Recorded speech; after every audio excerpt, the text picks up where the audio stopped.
Hey guys, it's Jeremy at Porter Freight Funding. And I'm Addison. I'm the Business Development Coordinator over at Porter Freight. And we just wanted to take a few minutes to kind of discuss some of the questions that you guys have been asking of us when you call in, or maybe you haven't asked a question yet, but it's something that you're really thinking about.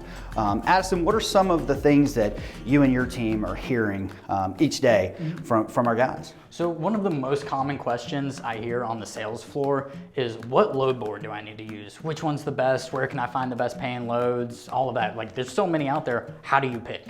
No, that's a valid question, and to be able to come in and quantify it as who's the best, it really comes down to what type of business that you're running. What type of equipment do you have? Because the truth is, there are tons of load boards out there. There's plenty of freight for everyone. Right now, we have an influx of freight, so you should be successful no matter which load board you choose.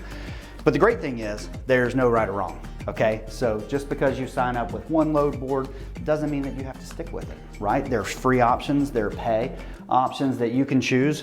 You really just wanna ask questions. Ask the people who are delivering the loads with you. Ask the guys who are filling up their trucks at the truck stop. Who do they use? Are they happy with it? Just ask questions. Thanks for joining us. Make sure to follow us for more information. Visit our website or any of our social media.